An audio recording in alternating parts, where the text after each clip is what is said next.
اللہم صلی علی محمد و آل محمد۔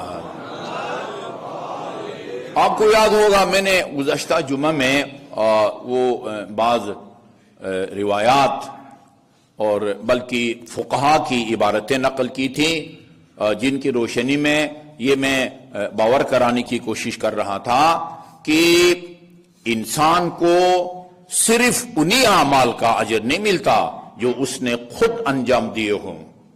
آپ بھی اگر کوئی واجب اور مستحب کام انجام دے کے زندہ یا مرحوم کو ہدیہ کریں گے تو اس کا ثواب اس کو ملتا ہے۔ آیت اللہ سیستانی کی عبارت سنائی تھی، آیت اللہ خوئی کی عبارت سنائی تھی، اور اسی طرح وہ فیاض کی عبارت ہیں فقہا جن کے فتاوا کا سرچشمہ اور دلیل مستند روایات ہوتی ہیں یا قرآنی آیات۔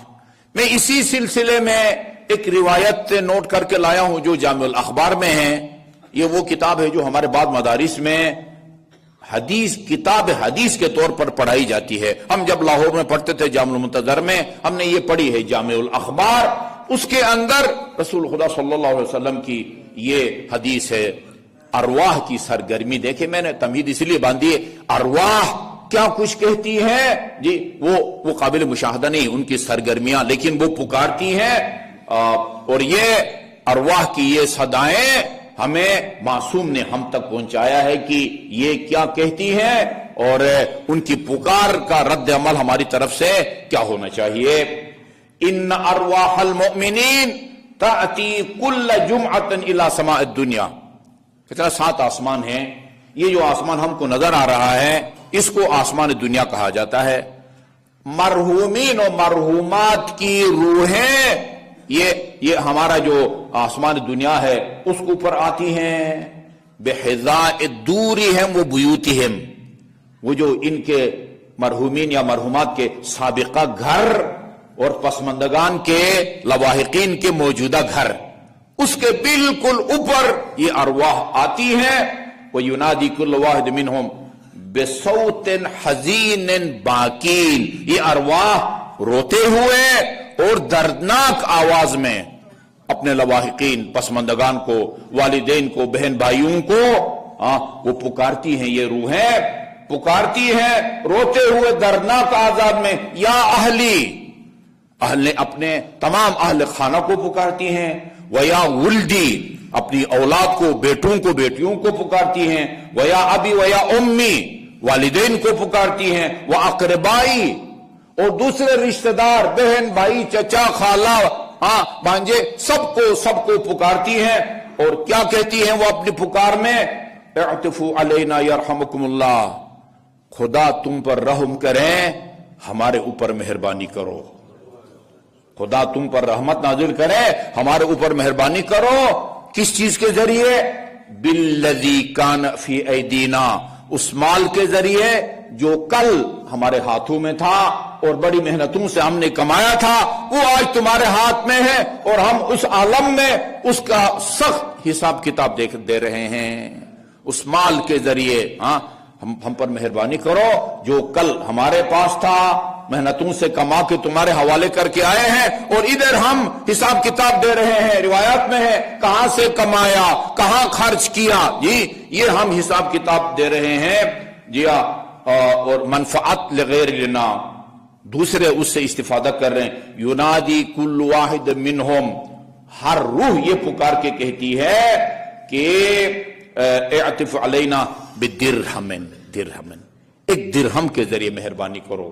آپ کی زبان میں روپیہ، اس ملک میں درہم، اس ملک میں پاؤنڈ، اس ملک میں ڈالر، او برغیف، رغیف روٹی چپاتی، اس کے ذریعے ہم پر مہربانی کرو۔ اور بکسوتن، یا لباس کے ذریعے، یکسوکم اللہ من لباس الجنہ، اللہ تعالیٰ تمہیں جنت کا لباس پہنائے۔ ثم، یہاں تک رسول خدا نے بیان کیا اور پھر رو پڑے۔ ثم بکى النبی، پھر آن حضرت نے گریہ فرمایا، وبکینا معہ، راوی کہتا آن حضرت کے ساتھ ہم نے بھی گریہ کیا۔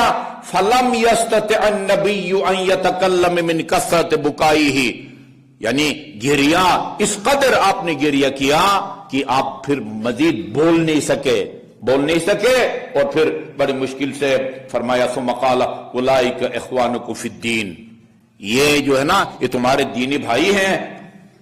فصاروا ترابا رمیما بعد السرور، پہلے اس دنیا میں وہ دنیا کی چہل پہل میں وہ بھی شامل تھے، لیکن ابھی وہ بوسیدہ اور مٹی میں تبدیل ہو گئے ہیں.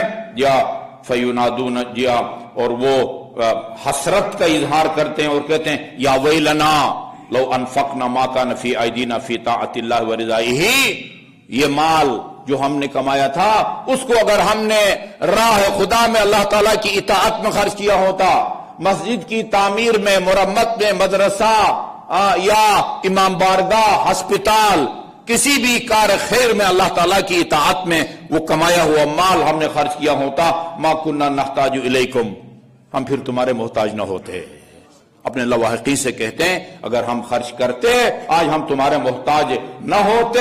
جی ہاں، فیرجعون بحسرۃ وندامہ، بڑی حسرت اور پچھتاوے کے ساتھ یہ روحیں لوٹتی ہیں. وینادون، اور پھر آخری مرتبہ پکارتی ہیں اور کہتے ہیں اسرعوا صدقۃ الاموات، جلدی سے یعنی تاخیر مت کرو، اور جلد از جلد اپنی خیرات اور صدقات سے اپنے مرحومین کی مدد کرو. اور یہ ایک آخری روایت ہے جو اس طرح مرحومین کو یاد کرنے اور ان کے ایصال ثواب کے لیے اعمال بجا لانے والے کے فائدے میں ہے. وہ روایت یہ ہے من قرأ آیت الکرسی، جو آیت الکرسی کی تلاوت کرے، جی ہم فیہا خالدون تک، وَأَهْدَى ثَوَابَهُ إِلَىٰ أَهْلِ الْقُبُورِ، اور یہ دور بیٹھ کے بھی نہ کریں، جائیں قبرستان پر. زوروا امواتکم یا زوروا قبورکم فإنها تذکر الآخرہ، بلکہ روایت میں ہے میں تمہیں پہلے قبرستان میں قبروں پر جانے سے منع کرتا تھا، مگر اب میں حکم دیتا ہوں کہ اپنے قبروں کی زیارت کرو. فإنها تذکر الآخرہ، کیونکہ قبرستان کی زیارت سے عالم آخرت یاد آتا ہے انسان کو. کیوں پہلے روکتے تھے؟